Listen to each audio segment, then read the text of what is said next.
Tem gente que já fez de tudo, já orou mais, já jejuou mais, já tentou se disciplinar, já prometeu mudar, já decidiu obedecer, já se envolveu mais com a igreja, já tentou calar certos pensamentos, já tentou vencer certos impulsos, já tentou ser mais forte, mas mesmo assim continua lutando por dentro.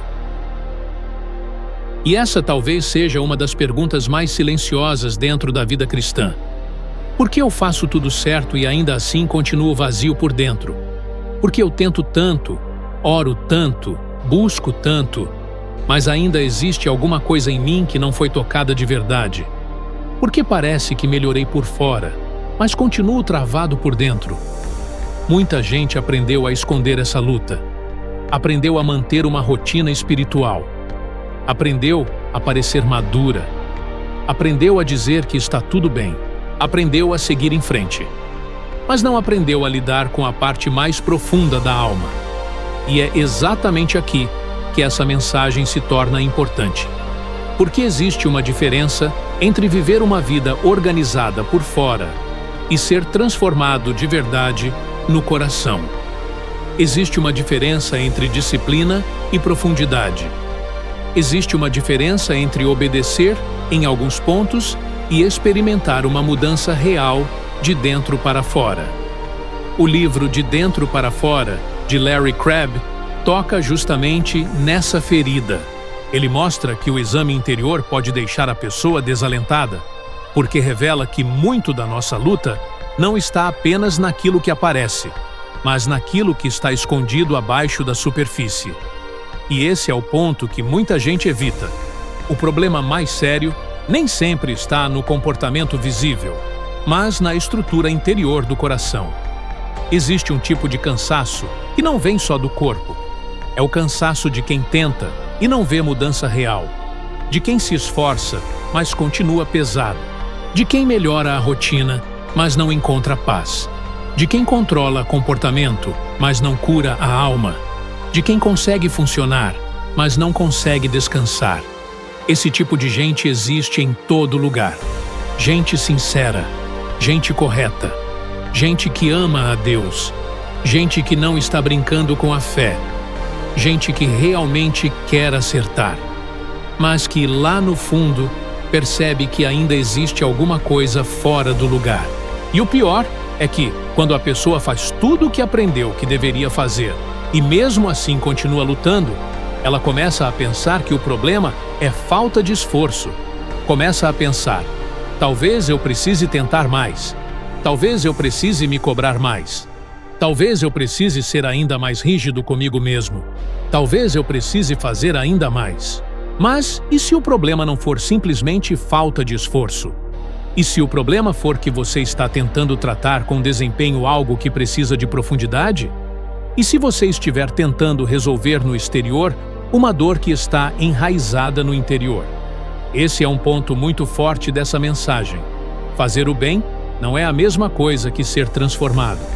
Você pode aprender a agir melhor, pode controlar certos impulsos, pode desenvolver disciplina, pode parecer equilibrado, pode se tornar uma pessoa respeitável, pode até impressionar muita gente com sua postura, sua constância, sua firmeza e sua aparência espiritual.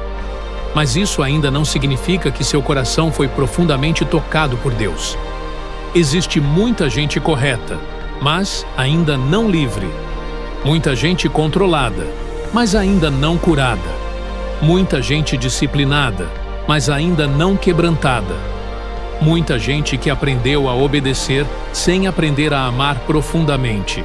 E essa é uma dor real, porque a pessoa percebe que funciona, mas não floresce. Continua andando, mas sem vida.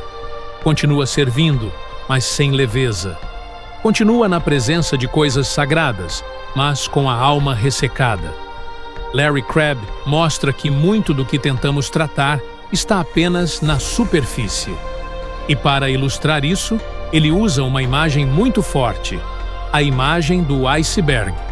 Na parte de cima, acima da água, estão os atos, os pensamentos conscientes, os sentimentos mais visíveis, mas abaixo da água está a parte maior, motivações, intenções, atitudes, impulsos, lembranças, dores enterradas, mecanismos de defesa e estruturas profundas da alma. E o problema é que a maior parte das pessoas tenta mudar apenas a parte de cima. Tenta controlar o que aparece, tenta corrigir o que é visível, tenta lidar apenas com a superfície. Mas a parte mais funda não muda apenas com o esforço consciente.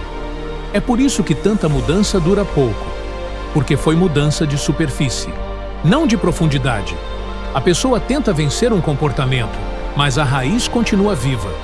Tenta corrigir uma atitude, mas o coração continua governado pelo medo, pela carência, pelo orgulho, pela necessidade de controle, pela necessidade de aprovação, pela autoproteção. Então ela vence uma batalha visível, mas continua perdendo a guerra interior. E é justamente por isso que o exame interior pode desanimar, porque ele derruba a ilusão de que estava tudo bem. Ele mostra que o coração é mais confuso do que imaginávamos. Mostra que nossas motivações são mais misturadas do que gostaríamos. Mostra que nossas estratégias de controle são mais profundas do que pareciam. Mostra que não basta apenas apertar mais a disciplina. Mostra que existe algo em nós que não se resolve só com pressão moral. O próprio livro reconhece isso. Olhar para dentro pode assustar, porque revela coisas que preferíamos não ver. E ainda assim, esse passo é necessário para que a transformação seja real. E talvez seja exatamente isso que esteja acontecendo com você. Talvez você esteja cansado não porque deixou de buscar a Deus, mas porque ainda está tentando viver uma fé de superfície. Talvez você esteja esgotado porque tenta resolver tudo com desempenho. Talvez você esteja fazendo o que é certo, mas pelas razões erradas. Talvez você esteja obedecendo para não sofrer. Talvez esteja se controlando para não se sentir derrotado. Talvez esteja tentando acertar para manter sua imagem. Talvez esteja servindo para se sentir aprovado. Talvez esteja sendo rígido porque, no fundo, tem medo de desmoronar. E quando a pessoa não enxerga isso, ela chama de maturidade aquilo que, na verdade, pode ser apenas defesa. Pode ser autocontrole rígido. Pode ser sobrevivência emocional. Pode ser aparência de firmeza. Pode ser um tipo sofisticado de medo. E isso é grave, porque existe uma falsa maturidade que impressiona pessoas, mas não impressiona Deus. Existe um tipo de estabilidade exterior que esconde um coração endurecido, cansado e distante. Existe um tipo de vida religiosa que funciona muito bem para manter a imagem, mas não para curar a alma. O livro confronta exatamente esse ponto ao questionar a aparência de gente que parece sempre bem, sempre calma, sempre ajustada, mas que talvez esteja apenas evitando reconhecer a própria realidade interior. E isso é muito sério, porque a pessoa pode passar anos vivendo assim, mantendo uma boa rotina, sustentando uma boa imagem, preservando uma boa reputação, enquanto a alma continua intocada. Então a pergunta não é só se você está se comportando melhor. A pergunta é: o que está te governando por dentro?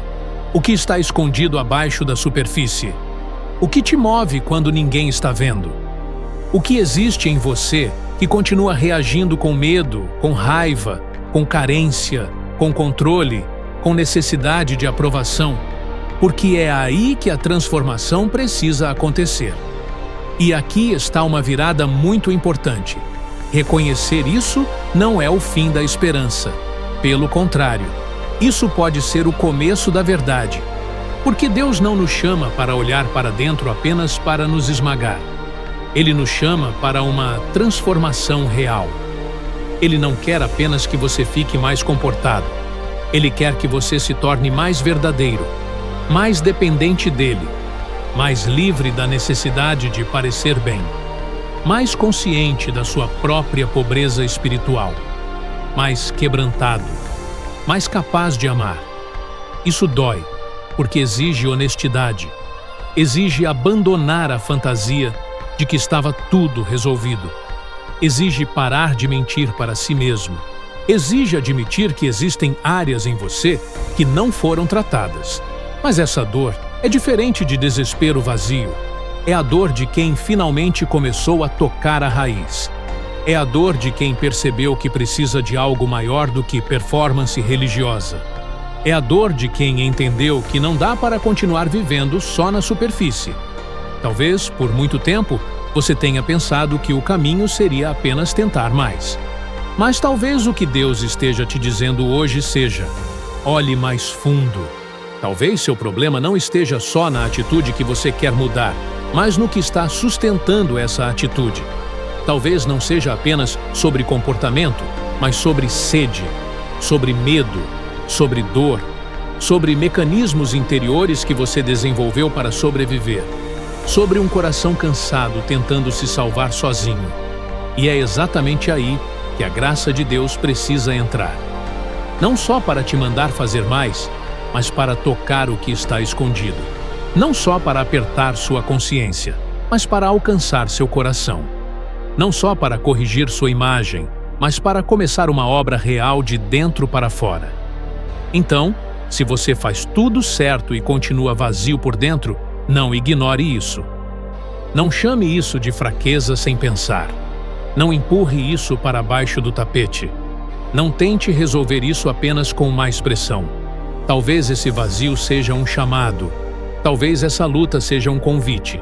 Talvez esse desalento seja o começo de um exame interior que Deus vai usar para te levar a uma transformação mais profunda. A oração de hoje é simples, mas muito séria. Senhor, eu não quero só melhorar por fora. Eu quero que o Senhor toque o que está mais fundo. Eu não quero apenas funcionar. Eu não quero apenas parecer firme. Eu não quero apenas manter uma rotina espiritual. Eu quero verdade. Eu quero profundidade. Eu quero ser transformado onde ninguém vê. Porque a mudança real não acontece só quando eu faço mais. Ela começa quando Deus toca o que está escondido abaixo da superfície. Se essa mensagem falou com você, escreve nos comentários: Senhor, toca o que está mais fundo.